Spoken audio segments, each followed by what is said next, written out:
오늘 하나님께서 주신 말씀은 고린도후서 7장 5절에서 11절 말씀입니다.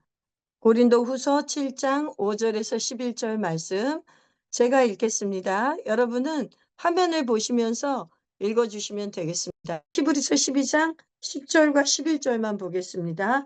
그들은 잠시 자기의 뜻대로 우리를 징계하였거니와 오직 하나님은 우리의 유익을 위하여 그의 거룩하심에 참여하게 하시느니라.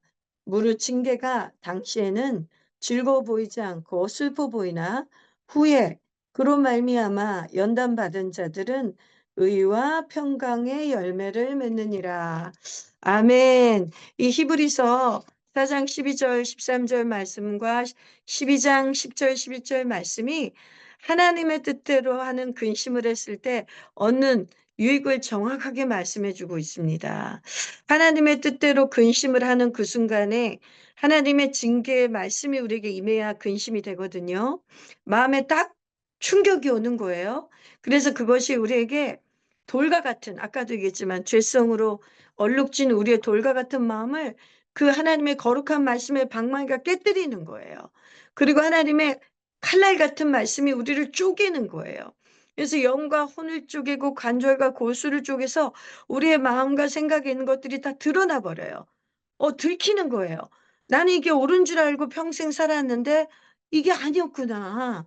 하나님의 말씀에 비추어 보니까 이건 내가 반드시 고쳐야 되는 것이구나. 내가 이대로 가면 멸망받는 나의 삶의 습관이었구나. 그래서 회개가 일어나는 거예요. 회개하면서 그걸 고치는 거예요. 그렇게 되면 징계가 당시에는 우리가 슬프고 근심을 주지만 하나님의 말씀이 나를 연단해서 나로 깨닫게 해서 거룩함에 참여하게 한다지 않습니까? 하나님의 성품에 참여하는 거예요. 우리가 그 하나님의 뜻대로 하는 근심을 가지고 계속 기도하며 우리가 회개 열매를 맺으면 맺을수록 우리는 어떻게 돼 가는 것입니까? 우리는 거룩해지는 것입니다. 우리는 하나님의 자녀답게 하나님의 성품을 닮아가는 것이에요. 그래서 우리의 삶에 의와 평강의 열매를 맺는 것입니다. 그래서 의와 평강의 열매를 맺는 것, 하나님의 거룩함에 참여하는 것은 세상의 어떤 것과도 되지 않습니다. 우리가 세상적으로 공부를 많이 해서 지식이 많아서 돈이 많아서 건강해서 잘생겨서 벼슬로도 아무 것으로도 우리는 의와 평강의 열매를 맺을 수 없어요. 우리는 하나님의 거룩함에 참여할 수가 없어요.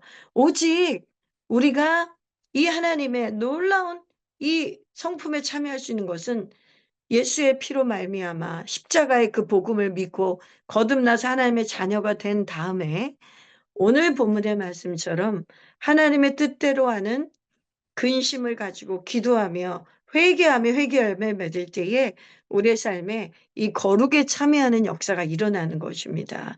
그래서 의와 평강의 열매를 맺게 되는 거예요. 여러분 이것은 이 땅에서 우리가 얼마나 뭘 가지고 있느냐 가지고 있지 않느냐와 아무 상관이 없습니다. 그래서 하나님의 자녀는 누구나 이 은혜를 누릴 수가 있습니다. 말씀대로만 하면요. 누구나 이 은혜를 누릴 수가 있습니다. 신학 공부를 해야 누리는 게 아니에요. 내가 실장이 돼야 누리는 게 아닙니다. 내가 목사가 되고 내가 하나로 드리면서 그래도 단계가 1년은 가야 2년은 지나야 3년은 지나야 내가 이런 은혜를 누리지. 나같이 아직 초신자가 나같이 아직 연약한 사람이 아닙니다. 전혀 아닙니다.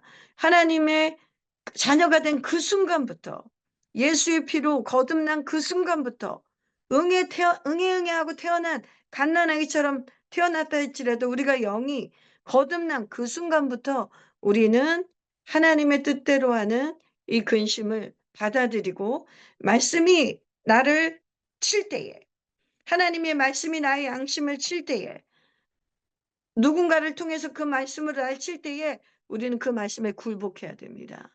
그 말씀에 굴복하면 여러분들은 회개의 열매를 맺는 거예요. 그러면 의와 평강의 열매가 여러분의 삶에 일어나면서 여러분이 상상할 수도 없는 '나의 삶은 별다르게 없는데. 난 여전히 고달픈데. 난 여전히 불법 체류자로서 불안과 신분이 없이 중국에 살아가는 신세인데. 내 남편이 별로 달라진 게 없는데.' 그런데 달라진 삶을 사는 거예요. 이게 하나님의 자녀들만 사는 위대한 천국을 누리는 삶입니다. 우리가 죽어서 주님을 뵈면서 천국에 가겠지만 천국에 가기 전에 천국의 시민권을 가진 우리가 이 땅에서 누리는 그러한 놀라운 삶인 것입니다. 여러분, 여러분이 이제는 북한 주민도 아니고 중국 주민도 아니고 그 중간지대에 끼어서 정말로 외롭고 힘들고 답답하고 힘들게 살고 계신 거 맞아요. 그러나 여러분에게는 놀라운 하늘나라의 시민권이 있어요. 여러분 이제 중국 국민이 아니어도 돼요. 북한 국민이 아니어도 상관없습니다. 이제 하늘나라의 시민이 돼서 그 정체성으로 사는 것이에요. 그래서 여러분 오늘 두 가지 근심의 종류에 대해서 제가 얘기했습니다. 여러분 이 절대로 세상 근심으로 빠지는 마귀가 우리 여러분의 옛날의 습관대로 세상 근심에 빠져서 여러분을 절망과 낙심으로 이끌도록 여러분이 허용하지 마세요. 대신에 하나님의 말씀이 나를 때리는 그 말씀을 품고 이 말씀을 칼로 그냥 받고 말씀을 방망이로 받아서 이게 당장은 힘들지만 이 말씀 앞에 믿음으로 순종해서 하나님의 뜻대로 하는 근심이 우리 회개에 이르게 하는 그 열매 맺는 삶을 사시기를 주님의 이름으로 축복합니다. 여러분 정말로 축복합니다. 사랑하고 축복합니다. 여러분들은 이미 사랑받고 있고 하나님께 큰 복을 받고 있는 은혜가 충만한 성도님들이십니다. 오늘은 우리가 방이 마지막 모임인데요. 여러분들 방이 바뀌어도 절대로 낙심하지 마세요. 우린 여전히 하나로 드림으로 한 가족이고 예수 피로 하나가 된 하나님 나라의 가족이에요. 그래서 새로운 방에 대해서 기대하시고 우리 소망하시고 가서 또 우리 신앙생활 열심히 하시는 저와 우리 사랑하는 하나로 드림 성도님들 되시기를 주님의 이름으로 축복합니다. 그리고 오늘 나눔 제목은 두 가지인데요. 여러분들이 이걸 하나로 묶어서 나누셔도 됩니다. 세상적인 근심은 어떤 것인가? 이걸 그냥 제가 말한 걸 나누지 말고 여러분들의 생각하기 요즘 삶 속에서 내가 요즘 세상적인 근심이 이렇게 빠져버렸다. 그런 걸 간증을 해 주세요. 그다음에 하나님의 뜻대로 하는 근심은 어떤 것인가? 이것도 나는 요즘은 세상적인 방법으로 근심하지 않습니다. 저는 요즘 하나님의 말씀 앞에 '내가 어떻게 하면 이 말씀대로 순종할까?'